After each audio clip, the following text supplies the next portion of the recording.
What? All right. Get the word and just roll with it and just make it go here. So, I'm going to talk just a little bit here today on some of my takeaways, some of my insight on what I'm seeing in the world of soul health, and where I think we all need to be. It's essential where I'm coming from. A little bit about me. I'm over in Iowa. Continuum Mag is my consulting company. This is my 5th Brookside Conference. So now I've been coming around the group for a while and expanding and making things happen. Plenty of my work is actually is with input companies, testing biological stabilizers, fertilizers, starter additives, human products, all those kind of things. And we're doing trials. And then, of course, we do stuff directly with our farmers and whatnot as well, but staying very tied into the emerging markets when it comes down to food, the data that we're going to have to be submitting to food companies, ag tech, startups.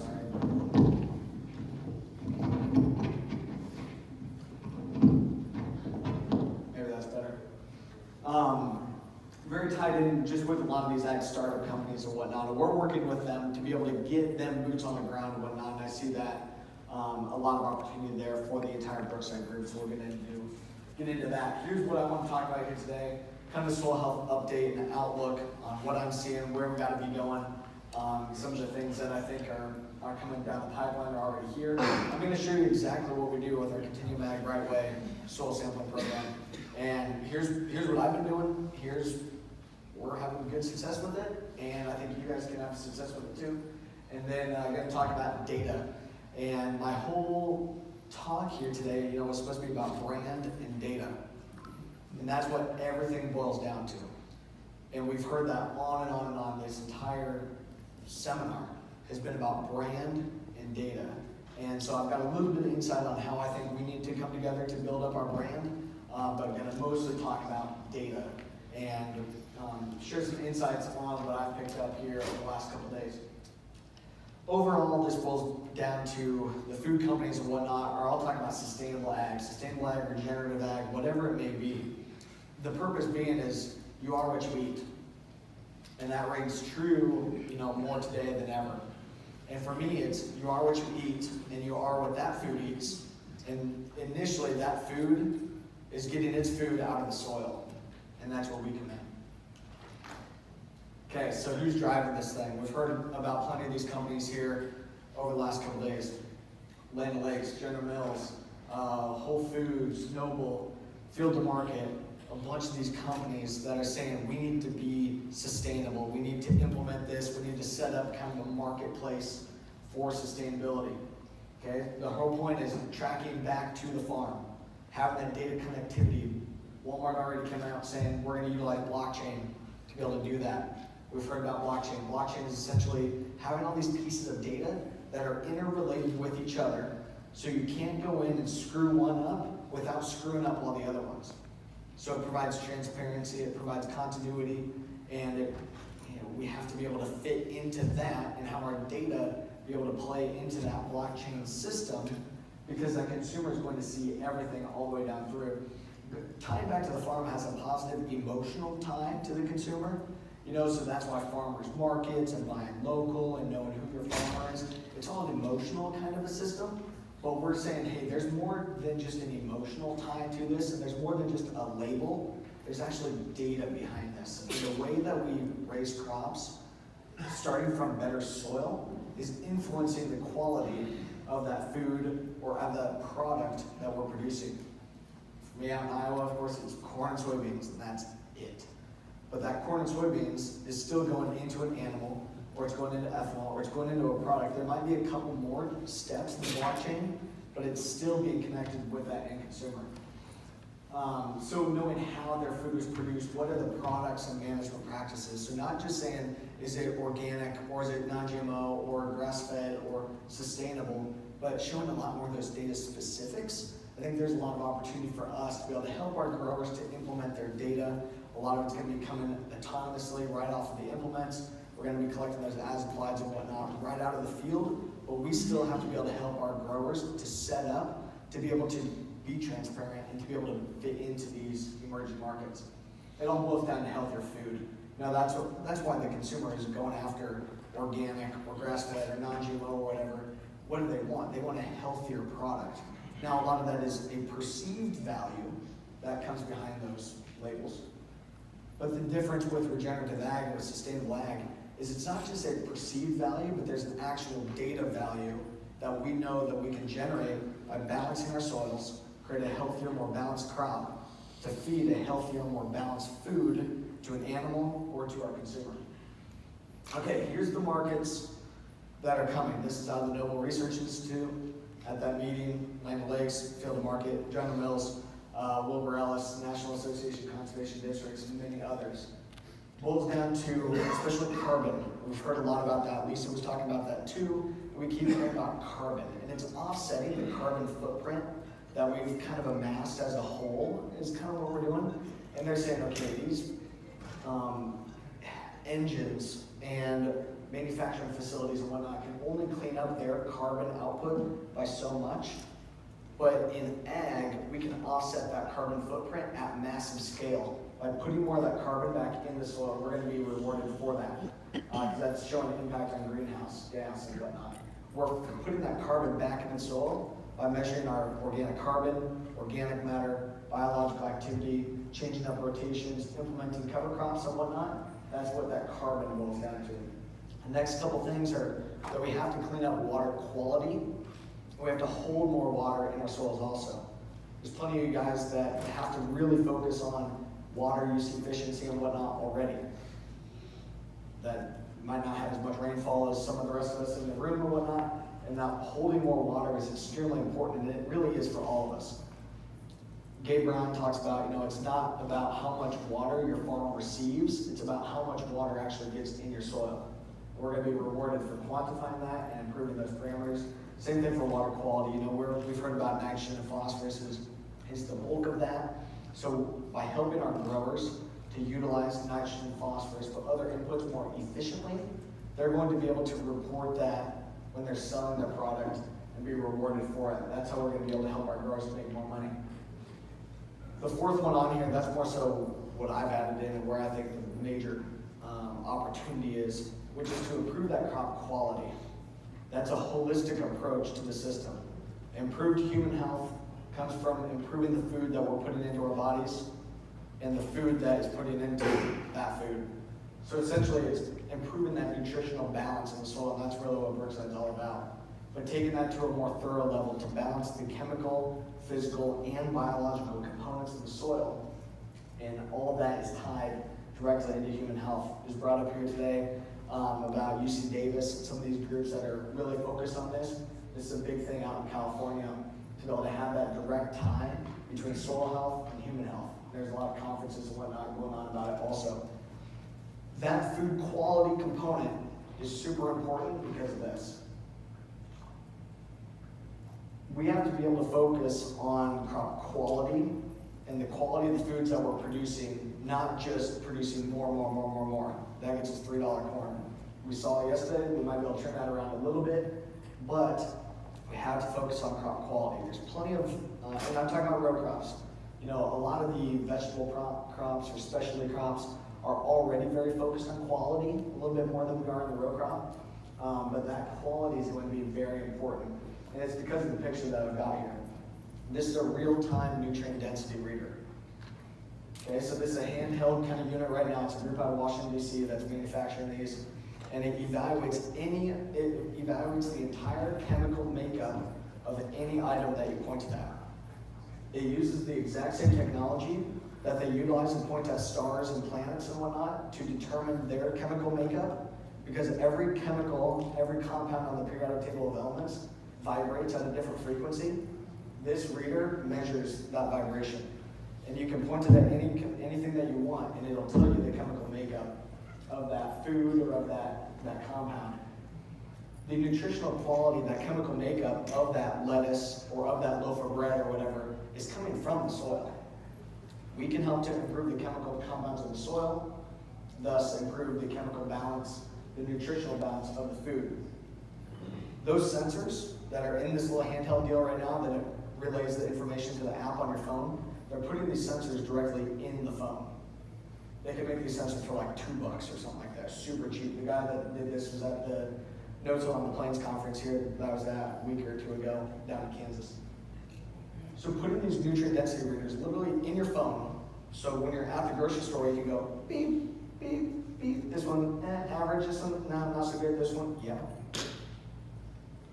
This one, average price. This one, terrible price. It's gonna be there forever. This one, money. Some of the groups that are taking this kind of to scale and whatnot, the groups like Grounded Growth. Grounded Growth is working with the food companies and tying directly together, sorry, we're popping on here. Tying directly together those food companies to the farmers and directly tying that profit chain together so that the improved crop quality, the improved value of the food that the food companies are retaining, they are gathering a group of food companies who are saying, we're going to utilize a percentage of our profits or of our income and whatnot and directly relay that back to the farmers where we're sourcing our food from. They are getting the profitability of this setup. We're going to learn about indigo. Indigo's already has a small margin or whatnot, a small markup for their certified crops. Right now it's like 10 cents a bushel. It's not that much. This gets really interesting when we go from 10 cents per bushel premium for how it was raised to 10 and 20 or more percent per bushel. That gets interesting. Okay, so how are we going to do this? So I'm going to show you, here's what we've been doing for my farmers and whatnot, and you guys can take this and run with it, and I'm, of course, more than willing to help out and whatnot here also.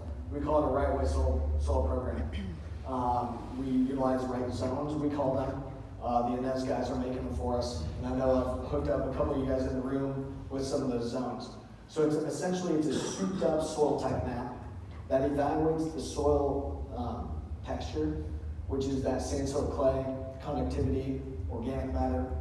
Yeah, now we're collecting it on the smart farmers, or there's groups that are using Veris or using some of these machines, dragging through the field, but they're not quite as precisely accurate as what we can get from aerial and satellite imagery. We can be very accurate with the different variability within the field. I'll show you what it looks like on the next slide.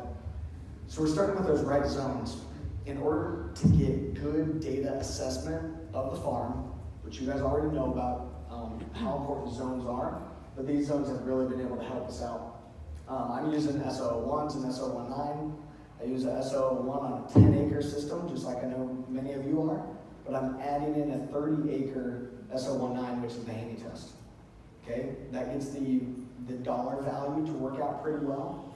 This right-of-way soil sampling program we do, zone setup, SO1, SO19, Rex, pulling in all that, we sell right now for $9.85 an acre. So the economics can work extremely well. And that's definitely very low, that's pretty tight margins and whatnot, because what's the most important thing here, especially for me as starting out, it's we need data, we need acres, and I don't have that many acres, so we're selling it pretty cheap. So that data then that's coming out of Brookside, we have developed a software system, which I'll show you. That data comes directly back into our GIS platforms and to our web-based platforms as well. This allows us to have a very fast, consistent, affordable, a scalable system. And that's what I'm saying, you guys can do the same kind of thing. You're already out there pulling SO1s. What I'm doing is I'm just taking those zones that are very consistent because I have the zone, the right zones, I call them, or smart zones. I'm able to say, okay, these couple zones are very representative of each other. I'm going to combine some of that soil to be able to get a Haney test assessment. So if you're on a new field or whatnot, and kind of how I started was saying, hey, let's take a good, an average, and a poor zone in your field and do a Haney test on that. We're not spending a lot of money. We're not getting super aggressive. That test is not going to solve all of our problems, but it gives us more data to be able to really help our guys out and to show a much more thorough assessment of that soil. It takes us to the next level. We're making fertility recs off of this that are continually being improved, that we are continuing to upgrade, and tying in that Haney, tying in that Haney data to be able to train our system better. Okay, so what I'm doing, I'm still making a lot of recs off of the SO1s.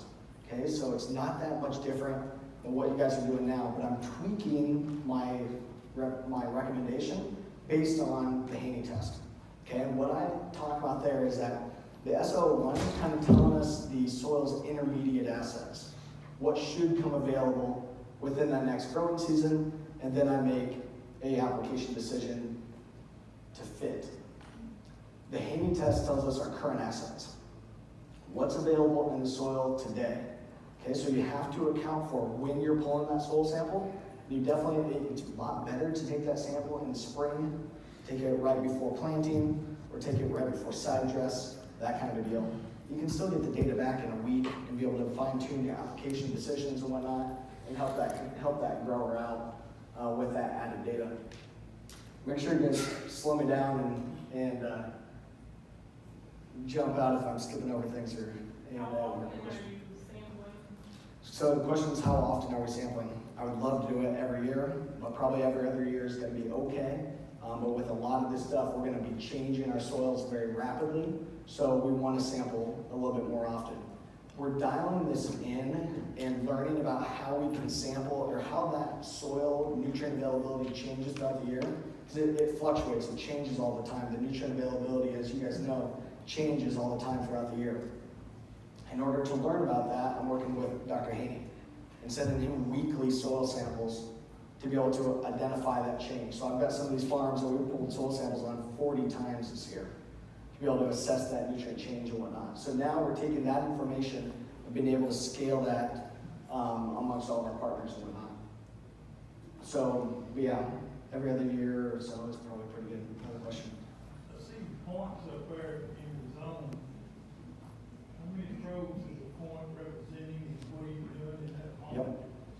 Okay, so the question is, how many cores and whatnot are we taking out there? So what I'm showing here is this is actually my dad's home farm here. This is the soil type, the soil survey that we've got, Surgo data that they did in the 70s in Iowa, old stuff. Here's what the co-op will do, just a grid soil sampling program. Obviously, we're not doing that. We're doing these zones. Out of that 10-acre zone, I'm taking at least 16 cores, probably more like 20 or more. Okay, and how I do this to get really consistent too is I'm taking cores from all throughout the row. It's kind of a Ken Ferry kind of idea, where if I've got banded fertilizer, or if I've got the nutrients in the row are going to be a little bit different than between two rows. So what I do is I pull samples from all throughout. So I split that row into eighths, and I sample every eighth of the row twice. That gets me my 16 cores. And then I'm able to keep very consistent track of where I'm at in the field, how many cores I've taken, and that's a much more replicable system. Because if I'm hitting that hot spot every time, that's going to majorly throw off my numbers. But I want to make sure that I hit it sometimes though too, or else it's not representative of what's actually out in the field. So that's been a system that's worked well for us. And we just take all that soil, of course, mix it up in my bucket, and take a sub-sample of that into my bag and send it off to the lab. So how was that map Say created? Your last map on the right, how was that created? Okay, yeah. So the zone, so this is an example of the zones that we're getting from Michael Dunn up at Inez. Okay, so Michael is making these zones for us. We only have to do them once every so often. And what he does is he's getting imagery, bare earth imagery, from satellites, from airplanes, and any imagery that he can find online from multiple years over and whatnot, to be able to assess that change and variability in the soil. And he's got a program that gets us these accurate maps. So this comes back in as a shapefile, right into our system, right on the iPads, and we've got really accurate information to go out in the field. Part of this is really intense, obviously. There's a lot of variability and whatnot here. There's a lot going on. But this gives me a good ability to not only make sure that I'm in a zone, but if there's hot spots and whatnot from within that zone, I can avoid them. So if I'm in this big zone number 4, and I've got little pockets of a zone number 6 within that zone number 4, I'm much more able to stay out of that little area. So that's where I like these zones a lot. Those zones then turn into a rec, like what I've got on the right here. So we did a case study and whatnot. I've got all this information and can share it with any of you. Case study information about a grid soil sampling program on the left, which is what has been done on Dad's farm for forever. We ran this here this fall where we did SO1s on it. And then we turned around and we did our zone sampling program as well. You'll see on this one, and actually the next slide is a little bit better, that here's my potash rack, and we can plug in any product, of course, and you guys are making racks with any of your products. But what we were able to do here was the overall trend between these two is about the same. You know, up there in that top left corner, there's an old farmstead, they used to have manure and whatnot out there. It's still showing up. There hasn't been animals out there for like 50 some years. Still shows up. But my grids were picking up some of that variability because I was out there in the middle of those grids, of course, just like how retailers do it right now. But what we were able to find with the zones is much more spatial accuracy. So then when that turned into making a nutrient rack, I'm saving $600 on the field right there just on potash alone, just because of improved spatial accuracy. This doesn't even start to tie in improving our fertility decisions with the Haney test yet. This is just an example of only improving the placement end of the 4Rs by utilizing some of these zones. So now we'll just continue to get better and better as we're improving this farm, as we're improving the biological activity of this farm. And of course, we're experimenting with a lot of things, tying in the micronutrients and all that to be able to really help us to improve. But this has been a good case study for us to show and tell our farmers and whatnot, hey, this was one example, one nutrient, and we were able to save a good amount of money to help to pay for our service. So that's why I think we can sample more often by showing our guys, here's where that money's coming from.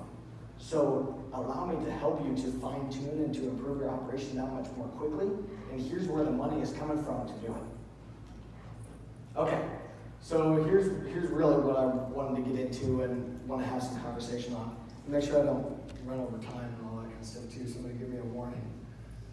Okay, so implementation, doing this stuff is obviously no longer an option. We're going to have to do things better. We're going to have to move to the next levels. And as we've identified, we've got to jump to some of the new curve. Okay? And part of that is soil health, it's sustainability, it's connecting with that consumer marketing, it's doing things better. Okay, so here's what I see coming with sustainability reporting and whatnot. And some of this I've kind of fine-tuned based on the last couple days' discussions here.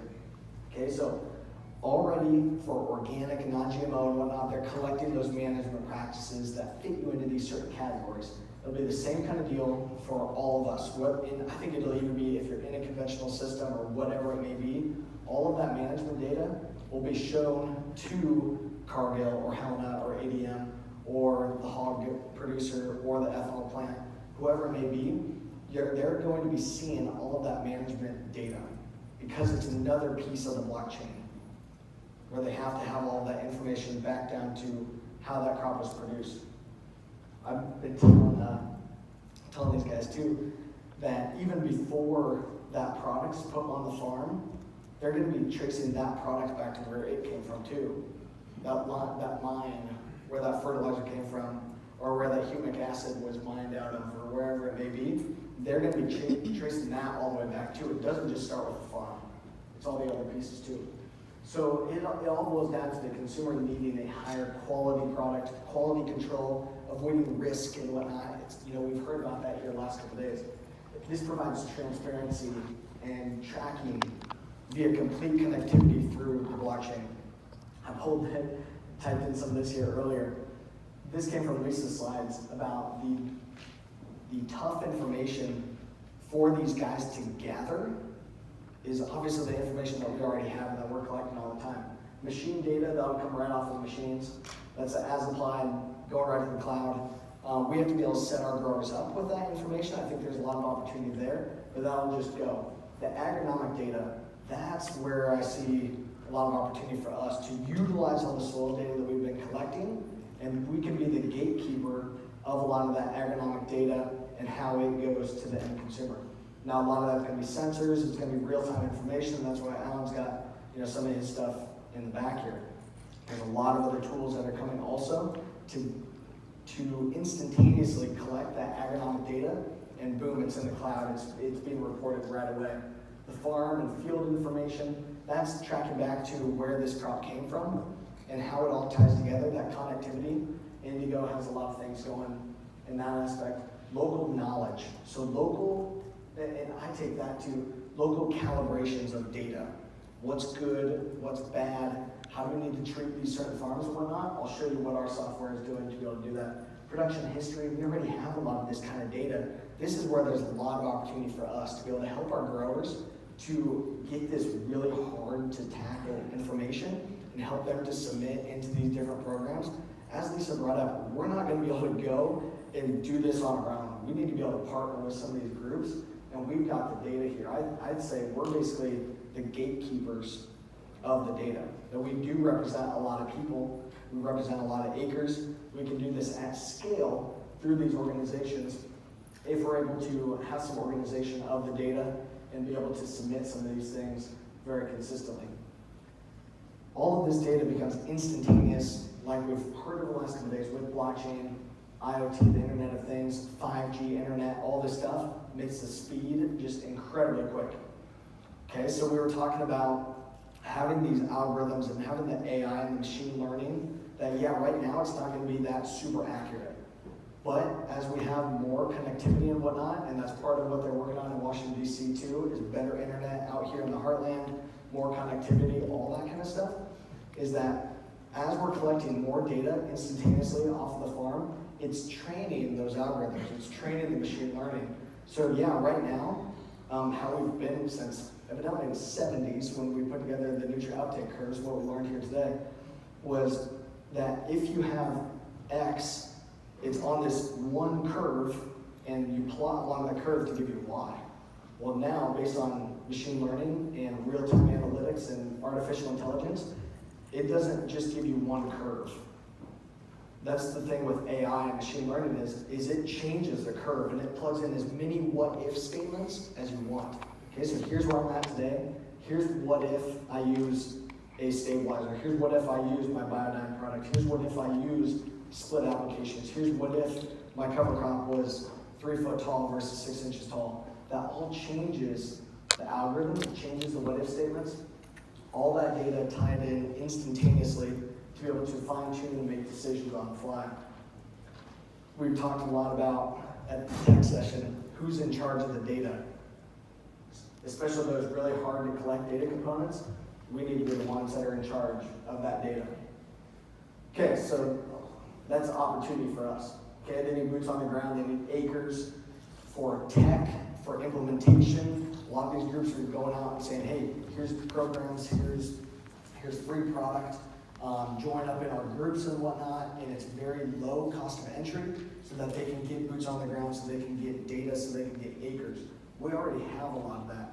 I see a lot of these ag tech companies going to the retailers to implement their products, whether it be new ag tech products, the biological stuff, new starters, humic acids, but the robotics as well, the drone companies, the sensors. A lot of these companies are going to the retailers, which I think is about the worst way that you could possibly go because they're going to be so slow to change and to actually implement.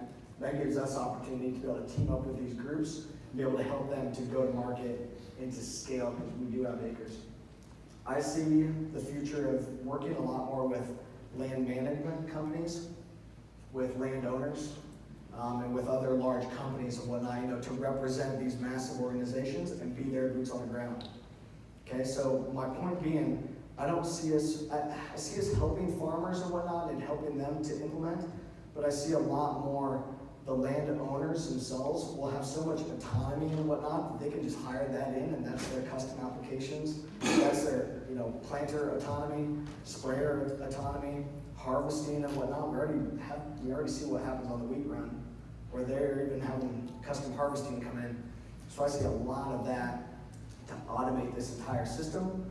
The important piece will be figuring out what is going in that planter, or how do I fine tune the recommendation based on the blend of the starter fertilizer?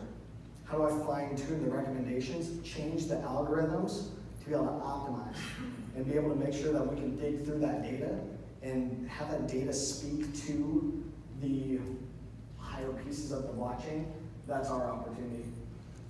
So the opportunity for branding, wanted to hit on this just a little bit for us, obviously, like we said, we have to have more people knowing who we are.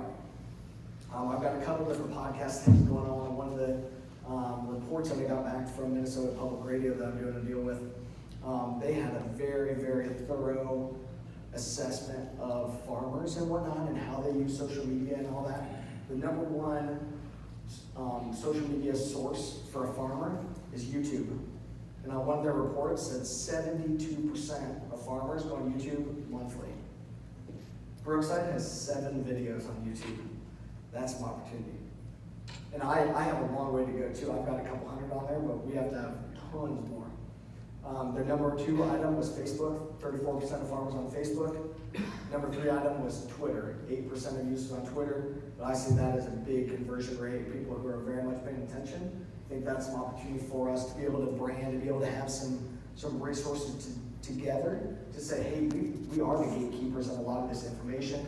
Here's this conglomeration of people that we do have that are working together, that are able to get good information out of the leading farmers and whatnot, and we're able to scale. And as we said, the data is the key. Okay, so what's that look like? Here's what I've been working on for the last couple months. It's a software program called Senior Management. Senior Management is my data normalization, warehousing, and reporting system. I can count, okay, so essentially what it does is I can take data from any lab, any soil test, any real-time analytics, and it takes it to the Amazon server, which is what all the ag tech companies are using. Okay, so it's on the cloud, in the server, where I can run, and it's a machine learning database. Okay, so I can calibrate any soil test. Okay, what have we learned over the last couple of days? We have to have benchmarking, and we have to have analytics and whatnot. This program uses machine learning to do it for me. I'll show you what it looks like. I can calibrate any different soil test. Okay, so we even heard about the different enzyme assays and all that kind of stuff, or whatever it is, whatever the new tests are going to be, all of them have to be calibrated. All of them have to be calibrated. That calibration has to be per geography, per soil types, all that kind of stuff. It's all going to be very different, and they're all going to be very much influenced by management. So we're not going to be able to keep all the management the same. We're not going to be able to eliminate those variables. Instead, those variables are metadata. And all of that metadata trains the machine learning program so it can fine-tune and so it can calibrate even more thoroughly. That's the information that we plug into these calibration tools, and we can assess any new soil test at scale way more rapidly than any other organization, any other group would be able to do it. That data then allows us to create a common soil language. Okay, so right now part of the problem is that we don't know thoroughly how to interpret some of these soil tests and whatnot. And I know that's been a problem with the Haney test and whatnot. Is, okay, this is cool information, but what does it mean? How do I utilize this data? What's good and bad? How do I benchmark myself? We saw some of that earlier. What's significant? One of the presenters talked about. What's a significant change? Well, we don't know until we benchmark the data, until we run the analytics and whatnot, and that's what these machine learning algorithms are able to do for us at scale. That helps us to calibrate any of these soil tests for any of your geographies. So instead of trying to start with your own database and start from nothing, we already have a ton of data. We already have information that we can utilize together. We've got the system set up to be able to calibrate it today. A benchmark data set to be able to assess that risk, but it also allows us to assess opportunity. To say, okay, farmer, here's your soil, and here's the rest of the group. Here's how these other guys were able to move up the chain, so you can do the same. Here's how this product reacted in your soil. These other guys had a better opportunity, a better chance of success as they implemented their Biodyne product on this specific farm, this specific soil type that was in your system versus another one. Just like the last presenter said, it's probably going to rely a lot on phosphorus and that kind of stuff, and there's nutrient balances that are going to influence how these products respond. That's what the machine learning and the algorithms do for us. There's so many different variables, there's so many different products that there's no way we're going to be able to go and dial in all those things as individuals or on our own. But by training the algorithm, you can determine better what products and practices are going to have a positive impact on each of your soils, on each of your farms. Okay, so essentially what I'm doing there is I'm doing a right-way soil sampling program at scale. That's my baseline soil data. Then I layer on top of that a management practice or new product, which then helps me to correlate to the positive or negative response that I see at the end of the day. Training the algorithm, because as I'm going to be making these application decisions on the fly, and it's going to be the algorithms, it's going to be the real-time information coming from the sensors. Okay, so essentially you would say I'm strip tilling, and I've got a real-time sensor on my strip till rig or on my planter, which we already have smart farmers.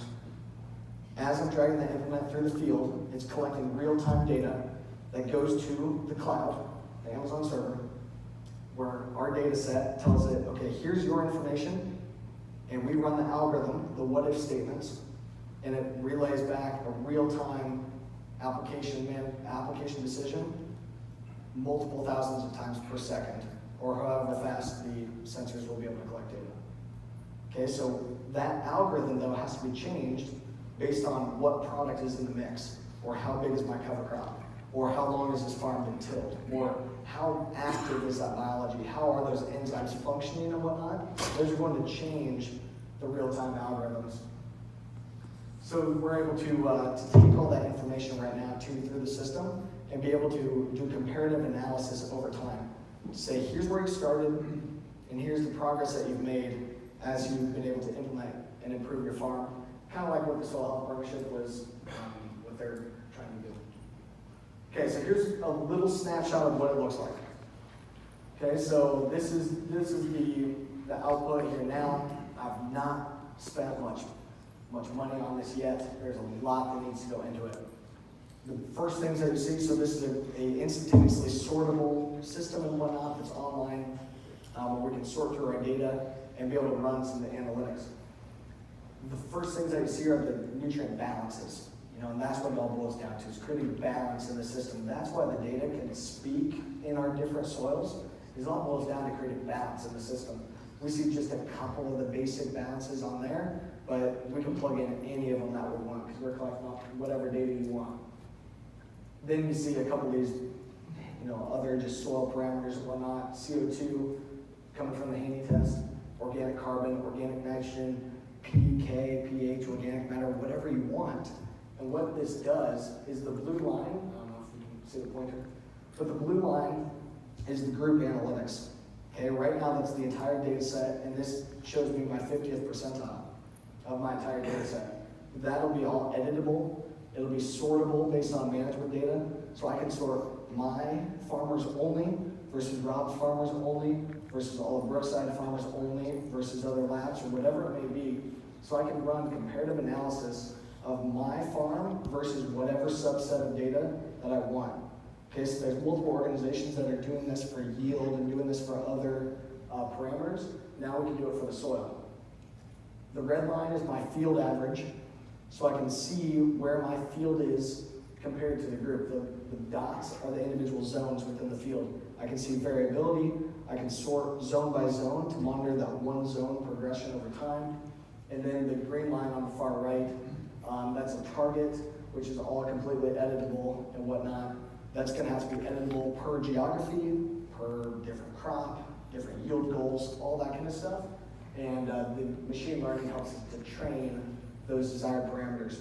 I also see this as being able to fit into sustainability platforms and whatnot, where those green lines are the different standards. Okay, so we saw before benchmarking people's nitrogen and water use efficiency and saying if you're above this certain percentile, you get rewarded. If you're in the middle, good job. If you're below a certain percentile, issue.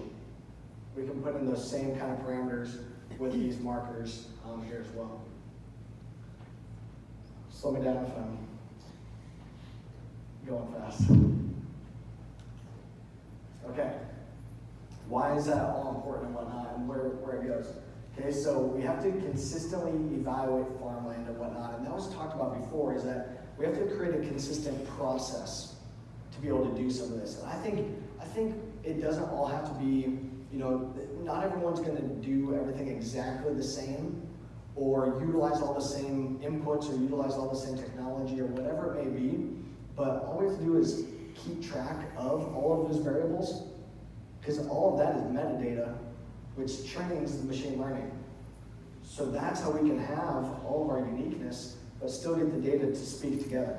Same kind of thing for getting the data to speak amongst different labs, different countries, the sensor data versus our lab data, all of that information, it can all speak together and it can all work together, but we have to keep track of that metadata though along the way. It just helps to train the process, train the program. Independent analytics, that's why I like this program and why we've been able to have success. In working with these different input companies and whatnot, is we can say, hey, here's my independent assessment of how your product impacted our soils. As a group, we can provide that independent assessment of soils at scale. To be able to show, here's what happened, here's what your product did on my farm, and here's the independent proof behind it. The analytics and whatnot, the sensors, we're not gonna be able to spoof the system. You know, you're not gonna be able to have snake oil and whatnot, because here's the real data. It's all available, it's all super transparent and available right away. I think as a group, there's a lot of opportunity to assess these different products and management practices at scale, to be able to see, okay, how did this biological input work on my farm versus on Ken's farm, or whoever's farm? And that's how we can learn together and train the system to see what worked for me or what worked for other different soil types. Here was my farm, here was my information, here's the response that I got. It helps to train that program and helps us to be able to pick better tools to deploy on the farms that we're working on. Training that machine learning, like I said, training the machine learning and calibrating the data sets, calibrating the algorithms and whatnot, and that's where we can have the opportunity to be able to do that, and that's super valuable, as we've said. Okay, so kind of wrapping things up here. Part of, in order to get the algorithms and whatnot to work the right way, or in order to get the sensors to work the right way, our assessments of soil will be to evaluate the soil function. So I've been doing this soil DNA testing and whatnot, and there's some opportunity there, but that's where I like some of the enzymes and whatnot, that's showing soil function.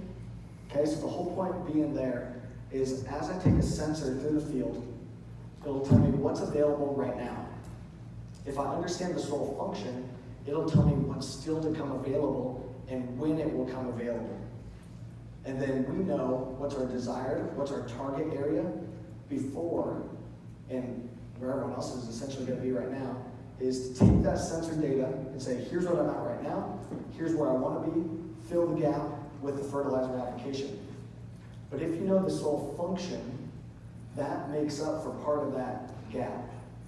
And might tell me if my soil is functioning very well, it's going to fill that gap and it's going to give me everything that I need, aka I'm being more sustainable. The farm is functioning, the farm is doing what it was supposed to do, what God intended it to do, which is functioning to interact and to feed those plants. We also change that real-time algorithm with that management data by saying, okay, yeah, I'm applying this starter fertilizer, and here's how it changes the algorithm based on that humic additive, or that it's a chelated micronutrient, or whatever it may be, or that I'm improving the biological activity because I've got my mycorrhizal product, or I've got my rhizobia product, or whatever it may be, going on the seed or going on with the planter. Real-time assessments, I think that's going to wipe out some of our basic soil testing that we've been doing, and we've kind of identified that in the peer groups and as a lab. That it's, we've been doing soil sampling, now there's soil health, and there's the enzymes, and there's carbon, and those kind of things, and then there's sensors and whatnot that are coming. So what we're doing is working with those sensor companies to tie their data into the system also, to be able to calibrate and make sure that we are right there and that it speaks together, and that we're the first ones on it. Instantaneous nutrient recommendations coming from these artificial intelligence rigs. Real time, on the fly, going. Our role, set our guys up with that information, be able to utilize it, be able to help to tweak the program, be able to train the systems. That is super valuable. As it was pointed out, a lot of these ag tech companies, startup companies, don't have ag people running them. That's the opportunity. To be able to help these people out, that we do have farmers, that we really know what we're doing, and we've got data. Transparency and blockchain connectivity. one consistent pipeline to connect with these people. That's what we're trying to be able to set up. So we've got all kinds of different data coming in, and these companies need consistent data to go to them. And that's what the Amazon server and whatnot, and that our analytics are able to create some of that consistent pipeline output. And yeah, being able to collaborate together to be able to do some of that and utilize this data, that's where I see a lot of opportunity to be able to help to assess nutrients, assess products, assess ag tech, and be able to help to train these algorithms, train these programs and whatnot, utilizing our information, and most of that information being in our head, to be able to go and move forward and make these things happen. Is there any questions? Yeah. Going way back to when you were taking the soil samples, put them in a bucket, Yep. stirring them around, and reaching in there to get a sample of soil. Did you not have hard cores in there too, down at the bottom? From what you said.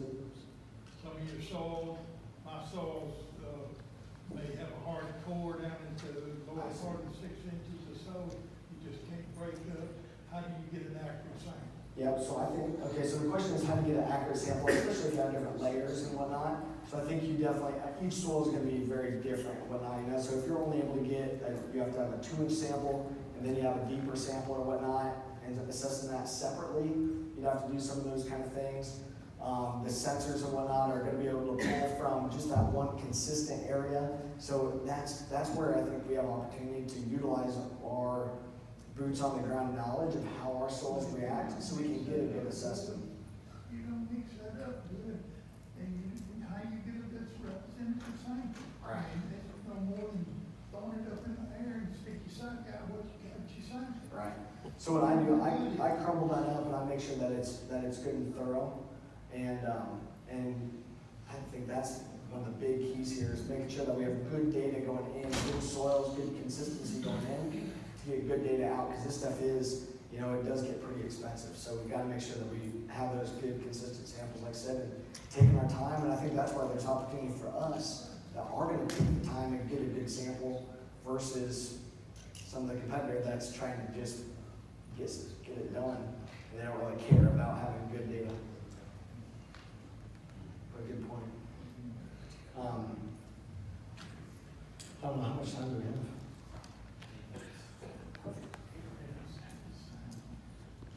So we'll have more updates and whatnot on some of this. Here's all my social media stuff, of course, is how you keep after everything that we're doing. It's all on there and showing, hey, here's the information, here's what we're doing, building a lot of these opportunities. So where we've been at, I've got different products and whatnot that we're testing.